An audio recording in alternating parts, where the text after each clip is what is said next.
Bonjour à toutes et à toutes et bienvenue pour cette nouvelle vidéo. Alors aujourd'hui on va passer sur un autre type de vidéo que celle des éditos que j'ai pu faire jusque là. On va aborder un thème sur lequel les gens m'interpellent souvent, qui est celui de la gestion du temps. Ceux qui me connaissent le savent, je suis sur pas mal de projets en même temps. Pour dire les choses concrètement, j'ai mon activité d'indépendant, je suis cofondateur d'un réseau professionnel sur Saint-Brieuc, je participe plus ou moins d'un animé à un autre, je suis directeur de commission et trésorier à la Jeune Chambre économique de Saint-Brieuc, et je suis également impliqué auprès de ma paroisse, et aussi membre du Modem, dans lequel je suis également investi. Donc tout ça, ça fait beaucoup de choses. Et les gens, souvent la question qu'ils me posent, c'est comment est-ce que tu fais? D'autant que depuis 2 mois, un peu plus de 2 mois, je suis papa. C'est vrai qu'on peut légitimement se demander mais où est-ce qu'il trouve le temps. Et comme j'en ai un peu assez, je suis toujours content d'aider les gens, mais oh, un chat. Numéro 2, Omaï, vous l'avez déjà vu, il me semble, dans une vidéo précédente. Donc comme j'en ai un peu assez de me répéter, je me suis dit je vais faire une vidéo. Ça va permettre aux gens de prendre leur temps pour regarder celle-ci, de prendre leur temps pour s'approprier ce que je vais donner comme technique, afin d'arriver à mieux optimiser votre temps. Donc pour ça, pour ce qui est de la gestion du temps, on va aborder 5 sujets. On a tout d'abord la to-do list, que je mets en opposition avec la dancing list, donc c'est-à-dire la liste des choses à faire et la liste des choses faites. L'intérêt de la liste des choses à faire, je la donne pas, ça porte son nom, mais c'est très important de la mettre en parallèle avec la liste des choses faites pour l'estime de soi et conserver sa motivation. Les mangeurs de temps, on n'y pense pas assez souvent, on a tous des mangeurs de temps, c'est quelque chose d'assez dingue autour de nous. On estime que les entreprises aujourd'hui, j'avais vu ce chiffre-là, perdent 20% de leur productivité dans du temps sur internet. Les entreprises du tertiaire, en fait, les gens traînent sur les réseaux sociaux, sur leur boîte mail, c'est 20% du temps de travail. C'est énorme. Non pas forcément qu'ils ont envie de faire la nique à leur entreprise, pour parler crûment, mais que tout simplement, on se dit tiens, si j'y allais, toc, on a vite fait d'y passer 2 minutes, et puis de 2 minutes, ça se transforme rapidement en 10, puis en 20, et on fait ça 3-4 fois par jour, ça y est, on a flingué 1 ou 2 heures. Après les mangeurs de temps, il y a la méthode Pomodoro, certains en auront entendu parler, d'autres non. Méthode très intéressante qui fait gagner énormément de temps, et qui en plus vous lève de énormément de stress, de tension, de pression. Ça c'est pour la première partie de la vidéo. La deuxième partie de cette vidéo, qui elle concerne l'agenda. Alors, l'agenda c'est pas du tout qu'un simple cahier dans lequel on note des dates. L'agenda ça peut être un outil formidable. On va ensemble repenser totalement la façon dont vous vous servez probablement de l'agenda. Puisque l'agenda, pour ma part, guide intégralement la façon dont je gère dans le temps tous mes projets. C'est-à-dire que je ne suis jamais en retard que sur plus d'un projet à la fois.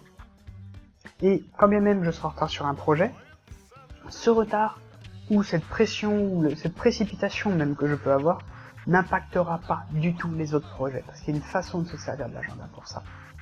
Une façon qui en plus va mutualiser les 3 éléments, to-do list, dancing list, Pomodoro et les mangeurs de temps, qui va mutualiser tout ça. Et une fois qu'on a développé cette connaissance de l'outil, cette technique pour pouvoir s'en servir, on gagne un temps monstrueux. Concrètement, aujourd'hui, là où je travaille 35 heures pour en faire autant, une personne de niveau équivalent en entreprise, et là je me base sur mon expérience, il en faudrait 70 pour faire autant de choses que ce que je fais en 35. Il faut savoir que tous les projets que je mène de front, ça va peut-être vous surprendre, mais tous, j'inclus dedans le fait de gérer mes 2 blogs. Le blog pro, l'Ethereum, et le blog perso, Mirsmi Panda. Tout ça confondu, avec mon travail, j'y passe 40 heures par semaine. Et tout ça, c'est grâce à ces techniques que j'ai mis en place avec le temps. Et alors, pour justement finir d'améliorer ces techniques, ça sera quand vous maîtriserez bien déjà les premiers éléments qu'on aura vus, il y a le reporting. Ça, c'est quelque chose, c'est une technique que m'avait transmise Marc Bernard, dont je parle quelques occasions sur mon blog et dont vous pouvez retrouver également le site dans la blogroll dans le pied de page du blog. Comme il le dit, tout ce qui peut être mesuré peut être amélioré. Partant de ce postulat-là, il y a un petit tableau de reporting qui va surtout servir aux gens qui sont indépendants, qui sont à leur compte, mais qui peut quand même être utile à tout le monde. Ce tableau de reporting va vous permettre de mieux gérer le temps que vous passez sur certaines tâches, de prendre conscience sur quoi vous devez vous améliorer. Ou peut-être aussi de prendre conscience que c'est vos devis que vous devez revoir à la hausse parce que vous vous rendrez compte, grâce à ce tableau, que vous passez trop de temps sur un boulot.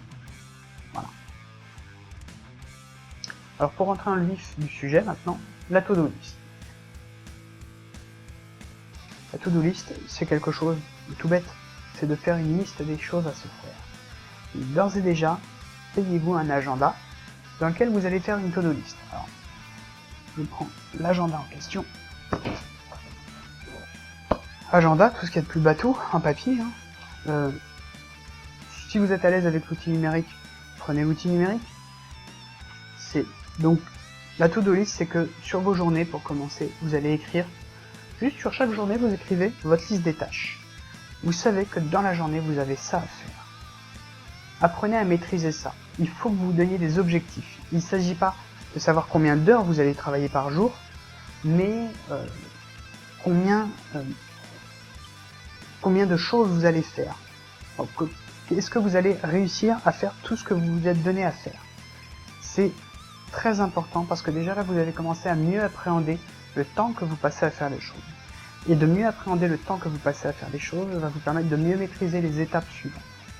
Donc faites ça, la to-do list, avec pour objectif, non pas d'en faire plus ou moins, mais juste de la faire. Si vous finissez plus tôt, gardez ce temps pour vous. Si vous finissez plus tard, c'est tant pis pour votre tronche.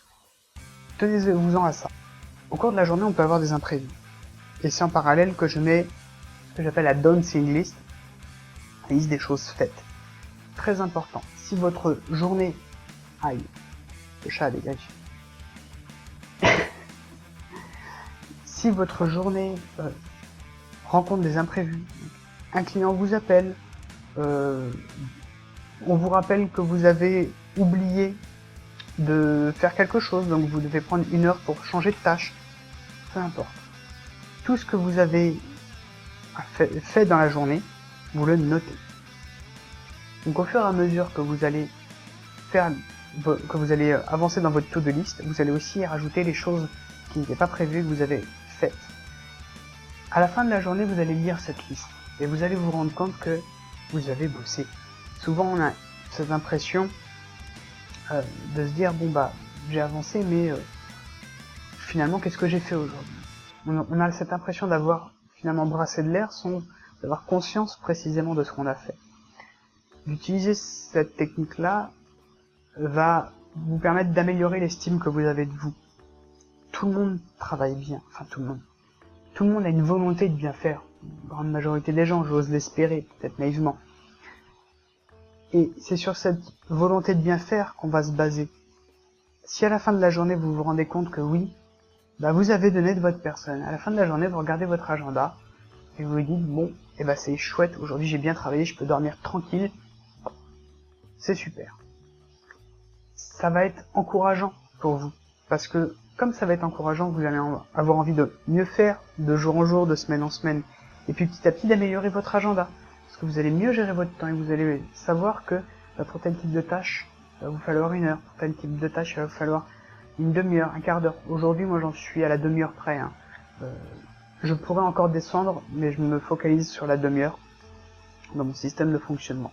J'y reviendrai tout à l'heure. Pourquoi? Cette technique-là, vraiment, va vous permettre d'énormément avancer. Sauf si c'est un imprévu, ne faites pas quelque chose qui n'est pas sur votre liste. Mettez-la sur la liste du lendemain. Mettez-la là où vous avez un trou un autre jour de la semaine ou la semaine prochaine. mais ne vous surchargez pas. Parce que de toute façon, plus vous vous surchargerez, plus vous aurez l'impression d'être débordé. C'est pas pour autant que vous serez payé plus cher, c'est pas pour autant que vous ramènerez plus de boulot à la maison. Non. Non, non. C'est à vous de discipliner vos interlocuteurs en disant, bah oui, écoutez, je vais m'occuper de ça, je m'en occupe tel jour. Très bien. Aujourd'hui, quand un client vient me voir, jamais je ne commence le travail avant au moins la semaine prochaine. Parce que toute la semaine en cours est en partie planifiée et la fin de semaine me sert à revenir sur ce que je n'ai pas pu avoir le temps de terminer ou éventuellement des petites tâches, des petites choses en urgence. Ça me sert à compenser les imprévus. Donc du coup, quand un client me dit, bah, pouvez-vous me faire un devis, soit je lui fais le vendredi après-midi, soit c'est direct le lundi ou le mardi. Et de fonctionner comme ça, d'expliquer aux gens dès le début comment vous fonctionnez, les gens ils vont s'y faire, ils vont l'accepter. N'ayez pas peur de prendre votre temps. Vous n'allez pas perdre de temps pour autant. Et comme vous allez faire les choses bien, vous allez être plus serein. Et donc vous allez travailler plus vite en ayant l'impression de travailler à votre rythme. Ça peut paraître paradoxal et pourtant. C'est le principe du slow design. Je pourrais mettre un lien dans la description de la vidéo sur le sujet. Surtout, n'hésitez pas en commentaire si vous avez des questions. Parce que les choses me semblent aujourd'hui évidentes, parce que je les pratique depuis un moment. Je peux comprendre que ce ne soit pas le cas pour tout le monde. Seconde partie. Enfin, second chapitre. Les mangeurs de temps. Ça porte bien son nom, les mangeurs de temps. Ce sont tous ces éléments qui vont vous faire perdre du temps. Ce sont par exemple le fait de traîner sur les réseaux sociaux, le fait d'avoir tout le temps son onglet de mail sous les yeux, d'avoir son chat qui vient vous emmerder. Enfin, comme là, c'était le cas tout à l'heure où Oma est venu me voir. Il faut savoir qu'avant de venir me voir là, juste avant la vidéo, il m'a bassiné 5 minutes sur le bureau. Ça peut être des gens qui vous appellent. Voilà, vous êtes en phase de production, bah, coupez votre téléphone. Donc tous ces mangeurs de temps, il va falloir les éliminer pour être plus concentré. Très important. Vous dites que vous aimez bien les petites distractions, etc. Sauf que à accepter les mangeurs de temps et à ne pas faire de to-do list, vous faites en 7 heures ce que moi déjà je fais facilement en 2 ou 3, sans exagérer. Enfin après, je dis vous, là je fais une généralité par rapport à mon expérience, hein. Faut pas le prendre toi personnellement derrière ton écran, c'est pas une attaque. Mais vraiment les mangeurs de temps, j'en ai, pour avoir moi-même fait une tri, alors que je sais que de base j'étais plutôt quelqu'un d'assidu, quand je les ai éliminés, j'ai fait waouh quoi. En une semaine je fais tout ça. C'était impressionnant. J'ai éliminé les mangeurs de temps en même temps que j'ai découvert la méthode Pomodoro, que je vais aborder ensuite. Donc je vous parle de ça, c'était il y a plus d'1 an. J'étais impressionné de voir tout ce que j'abattais comme travail en une semaine, alors que j'estimais déjà être quelqu'un qui travaillait bien et beaucoup. C'est pas compliqué, autrefois, tous les projets que je menais de front, je les faisais en 70 heures semaine à peu près. Aujourd'hui j'en mets 40. À peine. Une moyenne. Donc, éliminez ces mangeurs de temps. C'est-à-dire que vous allez vous accorder des temps de glandes. Et c'est là où on va rebondir sur la méthode Pomodoro,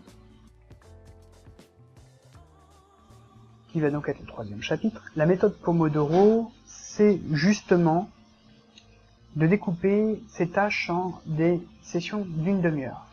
C'est-à-dire 25 minutes de travail, 5 minutes de pause. 25 minutes de travail, 5 minutes de pause.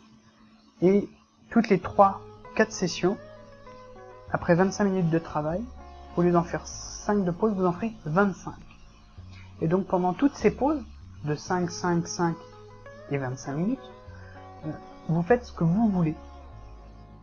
Vraiment, vous vous concentrez 25 minutes, pendant 25 minutes, vous ne faites rien d'autre que vous concentrer sur la tâche en cours, et pendant les temps de pause, vous faites vraiment ce que vous voulez, pendant les 5 minutes de pause. Là, ces dernières semaines, j'ai pas trop joué le jeu là-dessus, parce que finalement, avec la naissance de mon fils et tout ce que ça a impliqué, bah, j'étais un peu à courir partout. Mais ce que je faisais, c'est que pendant les 5 minutes, je faisais des petits exercices. Je dégourdissais la nuque, les jambes, je faisais des pompes.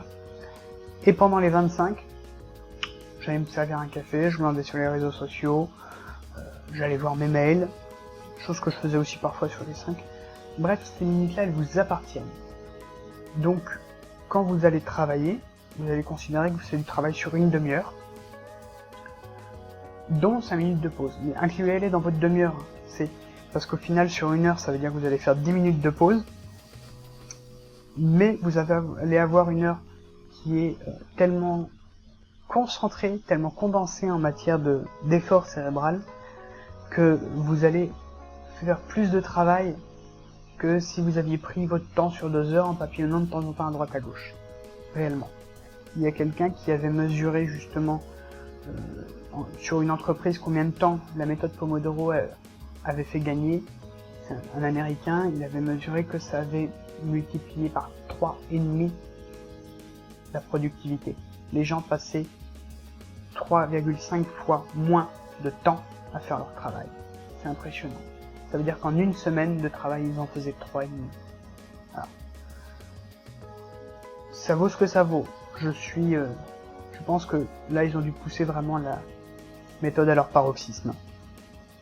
Mais si déjà, vous avez votre to-do list et dossier list, que vous éliminez vos mangeurs de temps, que vous les conservez justement ces mangeurs de temps uniquement pour ces minutes de la méthode Pomodoro, vous allez gagner un temps monstrueux.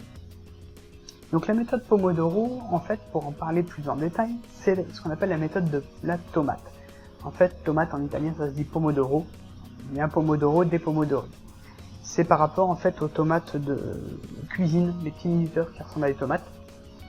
C'était un universitaire, enfin un étudiant à l'université dont je n'ai plus le nom, qui par la suite, après, a donné sa méthode. Donc sa méthode vraiment lui permettait de se concentrer vraiment sur ce qu'il avait à faire et de ne pas s'éparpiller.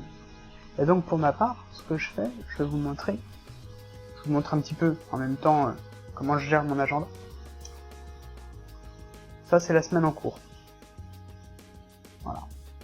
Donc ce que je fais, c'est que je me donne une plage horaire. Par exemple, ce matin je devais m'occuper d'un site internet de 9h30 à 12h30. Bon, la matinée a commencé par un coup de fil. Je l'ai noté dans l'agenda. Coup de fil qui a duré 23 minutes. J'ai considéré que c'était une demi-heure. Pour rester sur mon jeu des demi-heures. Ce qui me laissait ensuite 2h30 pour réaliser le travail que j'avais à faire. Que je m'étais donné de faire. Donc, pendant 2h30, je me suis pas dit il faut à tout prix que j'arrive à réaliser tout ça pour ce client, non. Pendant 2h30, je travaille avec la méthode Pomodoro. Après, on verra. C'est la seconde partie de la vidéo.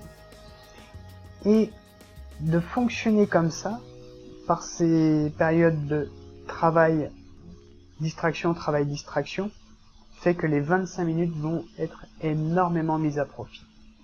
Je vous invite vraiment à tester cette méthode, c'est assez fabuleux ce que ça permet de faire.